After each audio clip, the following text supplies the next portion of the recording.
सबसे पहले भगवान भोलेनाथ के चरणों में प्रणाम करती हूँ, मेरा प्रणाम स्वीकार हो।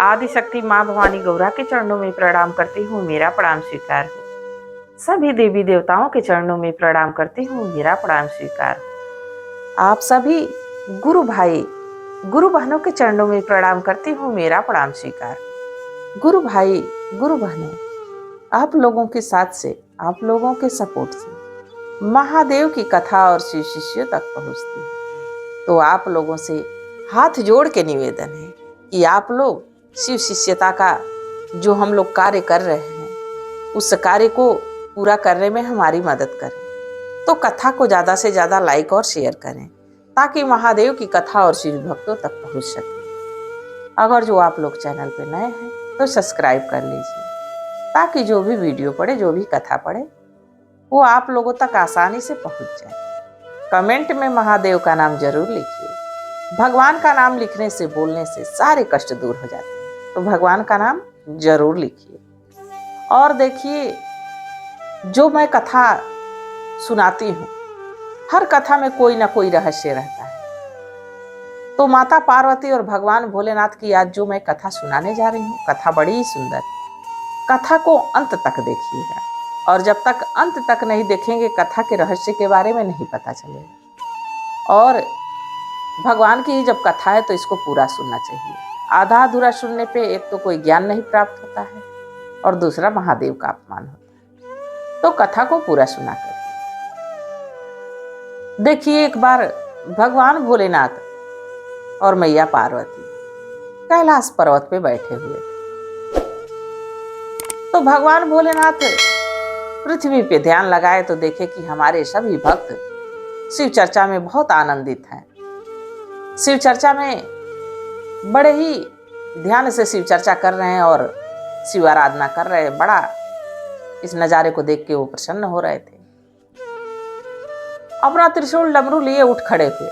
मैया पार्वती पूछी कि कहाँ जा रहे हैं? भगवान कहे कि मैं पृथ्वी पे जा रहा हूँ।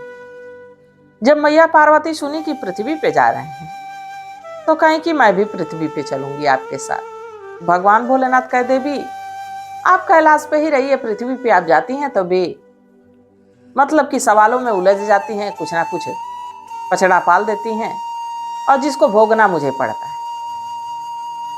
तो मैया पार्वती लगी हट करने, नहीं भगवान अकेले तो नहीं जाने देंगे, जाना तो हमें भी। अब जब मैया पार्वती जिद करने लगती हैं तो भगवान भोलेनाथ की कहाँ चलती है।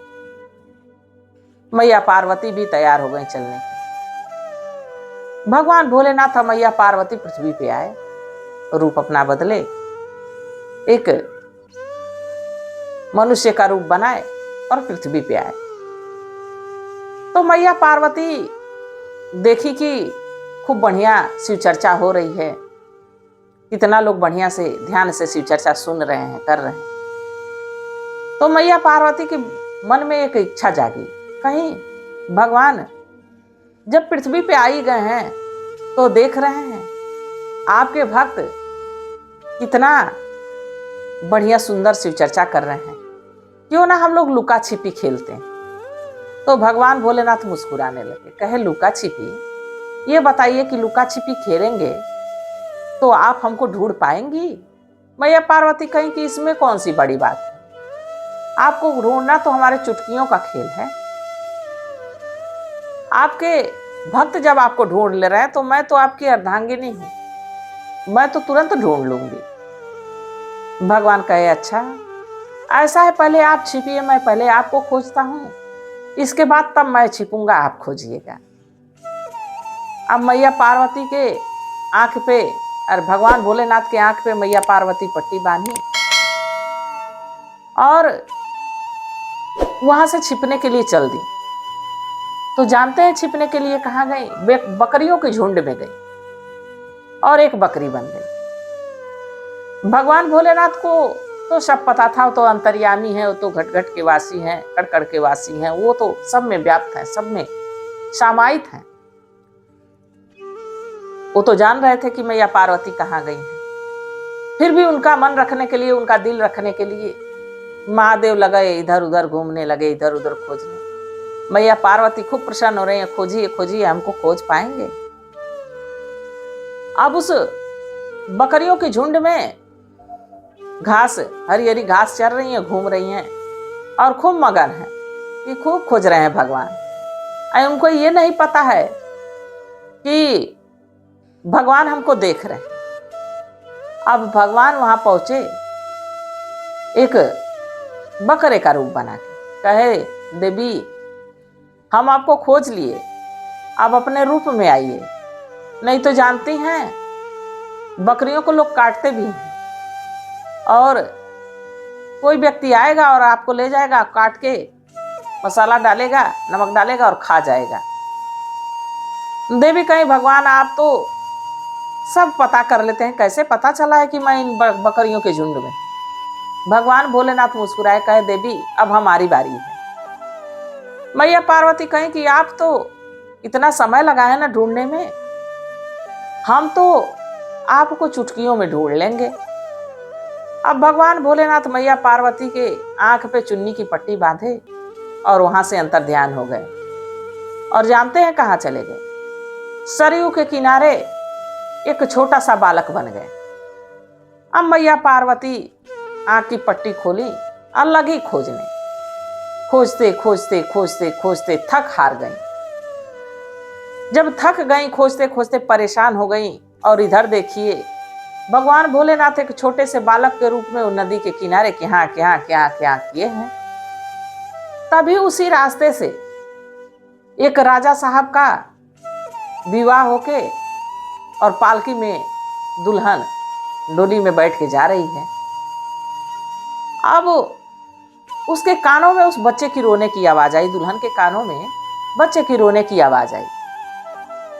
कहारों से कहती है कि थोड़ा सा पालकी हमारी रोक दी जाए, हमारी डोली थोड़ी सी उतार दी जाए, कहीं बच्चा रो रहा है। तो जो उनके पति थे कहे कि ये दूसरों के चक्कर में क्या पड़ी हो, किसी का बच्चा रो रहा होगा, तुम्हें इससे क्या? वो कही नहीं, बच्चे की रुलाई हमको देख नहीं जा रही है, सुन नहीं जा रही है। वो बच्चा कुछ ऐसा रो रहा है जैसे लग रहा है कि हमारे दिल में चोट पहुंच रही हो। अब दुल्हन उतर के लगी इधर उधर देखने, देख रही है तो सरयू किनारे बच्चा रो रहा है। गई गोद में उठा ली, और जैसे ही गोद में उठा ली बच्चा चुप होके खेलने लगा। अब इधर उधर देखने लगे, सब लोग खोजे, कोई नहीं मिला। बच्चे को लेके गोद में डोली में बैठ गई। फिर कहार उठाए, डोली को लेके चल दिए। और इधर देखिए मैया पार्वती ढूंढ रही हैं भगवान को, भगवान तो किसी और के गोद में बैठ गए। अब वो दुल्हन जब अपने ससुराल पहुंची, तो दुल्हन जब ससुराल में आती है तो उसके स्वागत के लिए मंगल गीत गाती हैं औरतें, परछावन करती हैं, बहुत सी रस्में हैं जो पूरी करने के बाद दुल्हन को उतारी जाती है। अब जब दुल्हन को उतारने कुछ औरतें आई, उसकी सासू माँ आई, देख रही हैं कि बच्चा गोद में, तो कह रही हैं अरे कहाँ से एक उल्टा आ गई, कहाँ से कुलक्षणी आ गई, ये तो पहले से ही बालक लेके आई है, बच्चा लेके आई है। जबकि उनका बेटा जान रहे थे कि ये हमारी पत्नी का बेटा नहीं, ये तो रास्ते में ही मिला। वो भी कुछ कह नहीं रहे हैं। अब तमाम तरह की बातें औरतें कह रही। बच्चा रो रहा है। अब बच्चे की रुवाई को सुन के वो एक तरह से मानिए तो अभी तो शादी हुई थी, बाकी कुंवारी लड़की, बच्चा तो उसको था नहीं। अब उसको रह नहीं गया, अपनी छाती से लगाई तो उसकी छाती में देखिए दूध भी आ गया। ये प्रभु की लीला थी। अब भगवान दूध पी रहे हैं, औरतें लगी तरह तरह की बात बनाने कि अगर जो ये कुंवारी रहती, अगर जो ये बच्चा इसका नहीं रहता तो इसकी छाती से दूध कैसे आता। अब उसको बच्चलन लोग साबित कर दिए, और जानते हैं उसी समय उसको एक झोपड़ी देके और उस झोपड़ी में रख दी, कह कि यही रहेगी और यही अपना जीवन यापन करेगी, हमारे घर में इसके लिए कोई जगह नहीं। तो लड़की कही कि जो महादेव की इच्छा, क्योंकि वो भी शिव शिष्य थी, और भगवान भोलेनाथ अपने शिष्य के पास पहुंच भी गए थे। अब दोनों पति पत्नी उस झोपड़ी में रह के उस बालक को लगे पालने। धीरे धीरे समय बीतने लगा। मैया पार्वती खोजते खोजते खोजते खोजते बिल्कुल पागल हो चली थी कि भगवान कहाँ चले गए, कहाँ छिप गए। अब बच्चा थोड़ा बड़ा हुआ तो जो वो औरत थी शिव शिष्या, वो कही कि देखिए हमारी शादी को तो बहुत वर्ष बीत गए, हमारी कोई संतान नहीं हुई, पर संतान रूप में जो मिला उसको तो पाल पोस के हम लोग बड़ा कर दिए हैं। सोचते हैं कि एक शिव चर्चा कराई जाए और शिव चर्चा में सबको बुलाया जाए, पूरे गांव वालों को, जितने लोग आ सके सबको बुलाया जाए, शिव के बारे में बताया जाए। अब शिव चर्चा रखे लोग। अब शिव चर्चा में पूरे गांव वालों को निमंत्रण गया, सभी गांव वाले उसके घर पहुंचे। अब माता पार्वती भी खोजते खोजते उस गांव में पहुंच चुकी थी। देखी कि शिव चर्चा हो रहा है, भगवान की यहाँ गुणगान होने वाला है, भगवान की पूजा होने वाली है। मैया पार्वती भी उस शिव चर्चा में जा पहुंची, जाके मन मार के दुखी होके बैठी हुई। तभी वो लड़का, वो तो महादेव थे, वो लड़का आया, पूछा अरे आप बड़ी दुखी लग रही हैं, आप तो इस गांव की नहीं लग रही। तो कहीं कि हाँ हमारा गांव बड़ा दूर है और हम अपने पति के तलाश में घूम रहे हैं, हमारे पति कहीं जाके छिप गए, मिलते ही नहीं। तो लड़का कहा पति छिप गए हैं? अरे कहीं गए होंगे, घूम घाम के आएंगे, कमा खा के आएंगे। नहीं नहीं, हमारी ही गलती है, हम लोग लुका छिपी खेल रहे थे, हमारे पति गए और ऐसा छिप गए कि हमको मिलते ही नहीं, हम तो ढूंढ ढूंढ के पागल हो गए, थक गए। अब इधर शिव चर्चा शुरू हो गया, खूब आनंदित सब लोग शिव चर्चा कर रहा है, वो दुखी है। फिर वो लड़का पास गया मैया पार्वती, कहा देवी हम यही हैं, आप तो थक गई, हमको ढूंढते ढूंढते ढूंढ नहीं पाए। तब मैया पार्वती कहीं कि भगवान हम बहुत बड़ी गलती कर दी, जो आपसे शर्त रखे, हमें क्षमा कर दीजिए, चलिए कैलाश चलते हैं। भगवान कहे कि अब तो मैं अपने भक्त के यहाँ आ गया हूँ, अपने शिष्य के यहाँ आ गया हूँ, अब उसके मनोकामना को पूरा किए बिना मैं कैसे जा सकता हूँ देवी। मैया पार्वती कहीं कि हे प्रभु उसकी इच्छा को पूरी करिए और यहाँ से चलिए। जैसे ही शिव चर्चा विराम होने वाला था, गुरु भाई गुरु बहनों, महादेव वहां प्रकट हुए। चारों तरफ हाहाकार मच गया, सब लोग शिव को देखता के देखता ही रह गया। वो जो औरत जो पाली थी छोटे से नन्हे से बालक को, भगवान के चरणों में गिर गई, प्रभु आपने तो हमारी सेवा में अगर जो कोई कमी रह गई हो तो हमें क्षमा करिए, आप हमारे घर आए और हम जान नहीं पाए। वो औरत महादेव के चरणों में गिर के कह रही, महादेव उठाए कहे कि आप तो हमारी माँ हैं, इतने दिनों तक हम आपके गोद में रहे, आपके छाती का दूध पिए, आपकी शरण में हम रहे, तो इसलिए शरणागत तो हम हुए। माँ की जगह कोई नहीं ले सकता है, तो आप तो हमारी माँ हैं और इस नाते मैं आपकी सेवा करना चाहता हूँ, आपको कुछ देना चाहता हूँ। वो कही हे प्रभु हमको कुछ नहीं चाहिए, हम आपको पा गए, आपको अपने पास रखे, इतनी दिन आपको बाल रूप देखा, हमें और कुछ नहीं चाहिए भगवान, कुछ नहीं चाहिए। भगवान कहे कि मैं आज से यहीं स्थापित होता हूँ और सदा मैं आपके साथ ही रहूंगा। वहां भगवान अपने शिवलिंग का स्थापना किए और वहां से अंतर्ध्यान हो गए। वो कैलाश पर्वत, मैया पार्वती और दोनों लोग कैलाश पर्वत चले गए और तब से वहां पे लाखों की भीड़ लगने लगी। जो वहां मंदिर पे शिवलिंग पे चढ़ावा मिलता, उसी से उस शिव शिष्या का गुजारा होने लगा।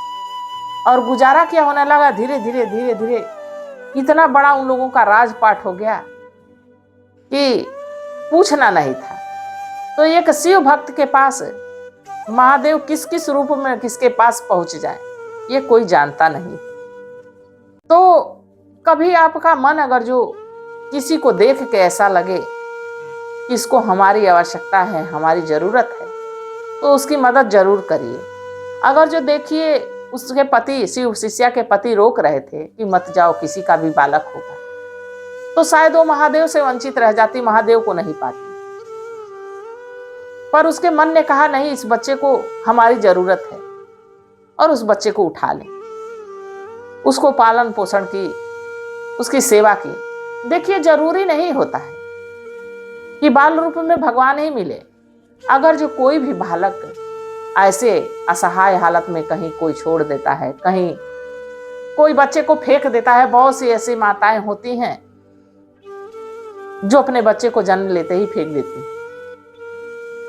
ऐसा बहुत बड़ा पाप है, बहुत बड़ा अपराध है। बाकी अगर जो किसी भी गुरु बहिना, किसी भी गुरु भाई को अगर जो ऐसा बच्चा मिलता है, तो उसको ये समझिए कि ये महादेव का दिया हुआ प्रसाद है और उसका पालन पोषण करिए, उसको आदर दीजिए। हो सके उसी के द्वारा आपका भाग्य उज्जवल हो। आपके भाग्य में लिखा था तभी तो आपको दिखा, आपके भाग्य से जुड़ा था तभी तो वो आपके जीवन में आ रहा है। तो अगर जो ऐसा करने से कुछ अच्छा होता है तो ऐसा कर देना चाहिए। ये नहीं समझना चाहिए कि किस जाति का है, किस कुल का है, नहीं, वो तो बालक है, उसका भी जाति और धर्म कुछ नहीं है। आप जैसा बनाएंगे वो वैसा ही होगा। तो सारे शिव शिष्य, सारे गुरु भाई, सारे गुरु बहनों से यही निवेदन है कि अगर जो ऐसा कुछ हो, कभी ऐसी परिस्थिति आ जाए, तो फैसला ले लेना चाहिए। तो गुरु भाई, गुरु बहनों, ये तो महादेव और मैया पार्वती की कथा थी। बाकी हमारे जीवन में हम क्या कर रहे हैं, हम क्या नीलम दीदी, हरिंदर भैया बताए गए मार्ग पे हम चल रहे हैं? उन्होंने जो हमें मार्ग दिखाया, शिव को गुरु बनाने के बारे में बताया, समझाया, क्या हम उस मार्ग पे चल रहे हैं? हमारे अंदर वो दया भाव है? हम भगवान से रोज दया मांगते हैं, महादेव से रोज दया मांगते हैं, पर क्या हम दूसरों पे दया दिखाते हैं? तो शिव शिष्यता में रहते हुए दया का भाव रखिए। अब जब आप दया का भाव रखेंगे तो आप पे भी महादेव जरूर दया करेंगे। तो गुरु भाई, गुरु बहनों, आप लोगों को कथा कैसी लगी जरूर बताइएगा। मैं भी महादेव से प्रार्थना करती हूँ कि हे भोलेनाथ, हे शिव गुरु, सभी गुरु भाई, सभी गुरु बहनों पे अपनी दया दृष्टि बनाए रखिएगा। इसी कामना के साथ हर हर महादेव।